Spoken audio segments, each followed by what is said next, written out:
Tes. Assalamualaikum warahmatullahi wabarakatuh. Perkenalkan, nama saya Rahmat Pratama Haryanto. Saya akan mempresentasikan mini riset statistika kami. Nah, di mini riset ini kami meriset sebuah mini riset yang berjudul Studi Kasus pada Penggunaan Layanan Transportasi Online Grab di kalangan mahasiswa Politeknik Negeri Batam. Oke, ini adalah tugas mini riset kelompok 3.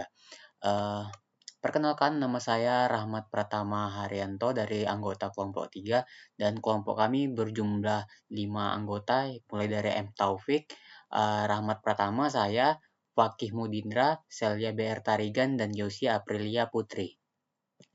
Oke, sebelum masuk ke pengolahan data dan hasil analisis kami mau menyampaikan tujuan penelitian ini. Nah, tujuan penelitian ini adalah untuk menganalisis pengaruh kualitas layanan Grab yang meliputi perlengkapan keamanan berkendara, keramahan, dan kesopanan driver, kepatuhan terhadap peraturan lalu lintas, serta kesesuaian tarif dengan aplikasi, terhadap tingkat kepuasan mahasiswa sebagai pengguna jasa Grab. Selain itu, penelitian ini juga bertujuan untuk mengukur tingkat kepuasan mahasiswa, menguji hubungan antara kualitas layanan dan kepuasan pelanggan, serta mengetahui sejauh mana kepuasan tersebut memengaruhi minat penggunaan ulang dan rekomendasi layanan Grab kepada orang lain dengan menggunakan analisis statistik kuantitatif.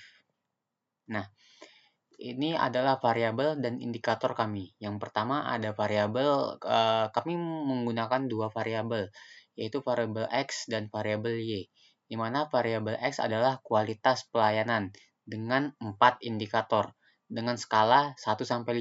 Indikator X adalah yang pertama kelengkapan atribut berkendara, yang kedua kesopanan dan keramahan driver, yang ketiga menaati peraturan lalu lintas, dan yang keempat harga sesuai tarif yang tertera di aplikasi. Nah, masuk ke variabel Y, yaitu kepuasan pelanggan. Variabel Y memiliki 5 indikator, yaitu kepuasan terhadap jasa transportasi, kepuasan terhadap layanan, kepuasan harapan sebelum mengguna jasa, minat untuk menggunakan kembali jasa, dan yang kelima merekomendasikan kepada orang lain menggunakan transportasi online Grab. Lanjut, deskripsi pengumpulan data. Nah, di pengumpulan data ini kami menggunakan metode kuantitatif yang berupa kuesioner yang berisi 9 pertanyaan, dan kami sebar melalui internal grup mahasiswa Poli Batam jurusan manajemen bisnis. Setelah itu, hasil yang kami dapatkan pengumpulan data tersebut mendapatkan 33 koresponden. Nah, ini adalah pengolahan data. Nah, pengolahan data kami menggunakan SPSS yang dimana kami memiliki 2 variabel dan 9 indikator, dan ada 33 koresponden. Tahap awal dari pengolahan data adalah membuat tabulasi tabel di Excel Microsoft, kemudian diekspor ke SPSS. Ini adalah hasil analisis SPSS. Yang pertama adalah statistik deskriptif. Nah, bisa dilihat ini adalah statistik X1 sampai X4, dan yang ini adalah Y1 sampai Y5. Nah, kita lihat rata-rata minnya. Rata-rata min semua item berada lebih dari 4, yang artinya penilaian cenderung positif. Yang kedua ada standar deviasinya, 0,7 sampai 1,1. Ini menunjukkan variasi jawaban moderat, artinya terdapat perbedaan persepsi antar responden. Dan bisa dilihat X2 memiliki minimum 2, artinya responden tidak menilai sampai angka 1 dan semua maksimal menunjukkan angka 5, artinya responden memiliki respon yang paling positif. Ini adalah uji validitas X. Seperti yang bisa dilihat, X1 sampai X4, dan dalam rumus derajat kebebasan DF sama dengan N dikurang 2, dan tarif signifikansi biasanya 5% atau 0,05. Dalam uji validitas X, derajat rumusnya adalah DF sama dengan N dikurang 2. N itu adalah jumlah responden atau sampel. Nah, jumlah responden kami adalah 33, berarti DF sama dengan 33 dikurang 2 sama dengan 31. Nah, cara mencarinya adalah menggunakan Airtable. Airtable ini sudah ada di SPSS Indonesia. Nilai Airtable-nya dibandingkan dengan nilai R hitung dari SPSS, yaitu Correct Item Total Correlation. Nah, di mana item itu akan dianggap valid jika R hitung lebih besar dari Airtable. Nah, bisa lihat Airtable-nya di sini adalah 0,355 dan variabel X indikator 1 itu ada 0,734, yaitu lebih besar dari 0,355 yang artinya uji validitas itu artinya valid. X2 adalah 0,580, X3 adalah 0,830 dan X4 adalah 0,798. Semuanya lebih besar dari 0,355 yang artinya semua kriteria valid. Kita lanjut ke uji validitas Y.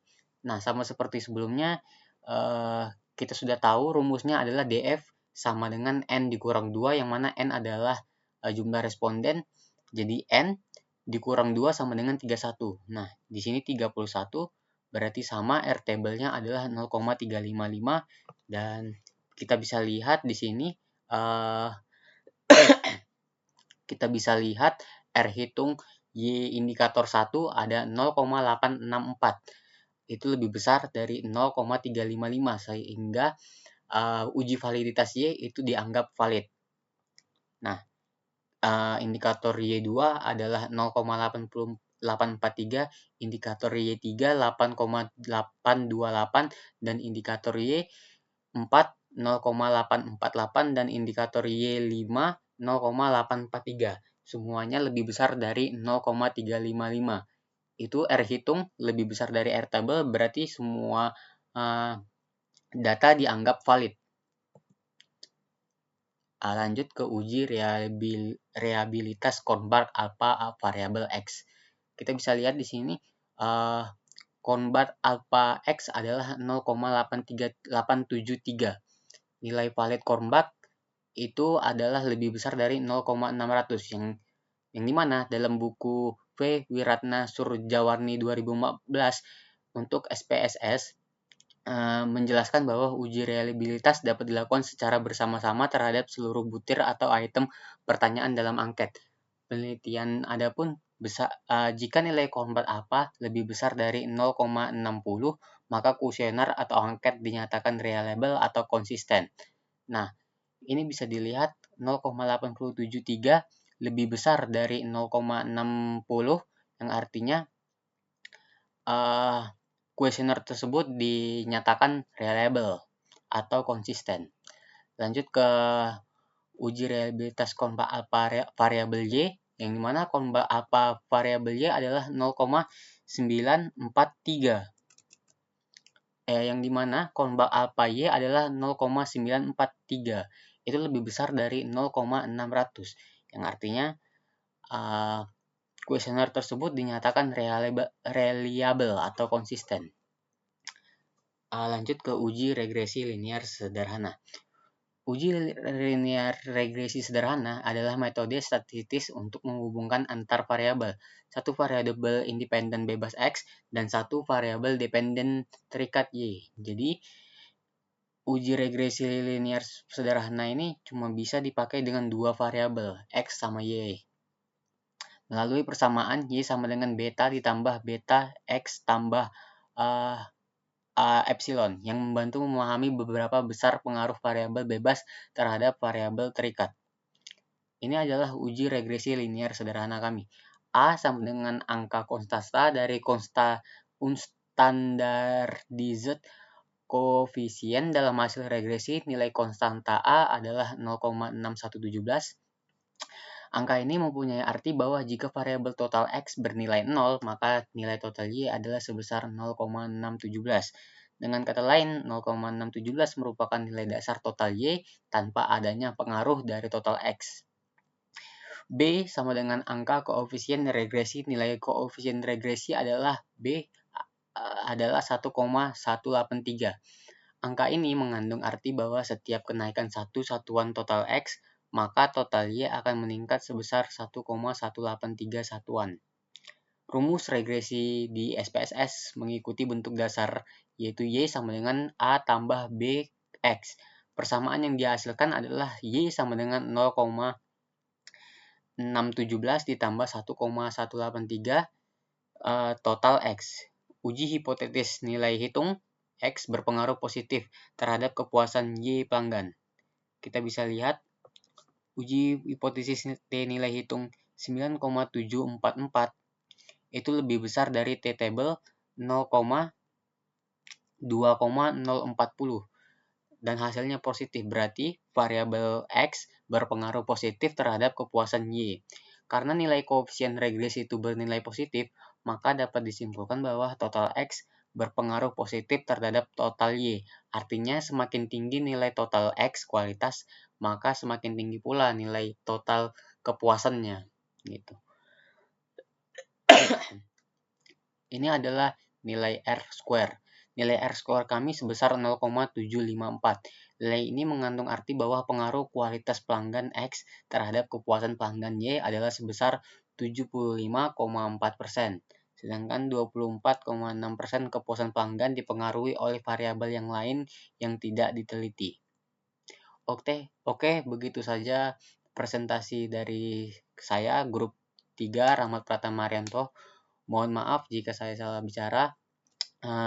Wassalamualaikum warahmatullahi wabarakatuh.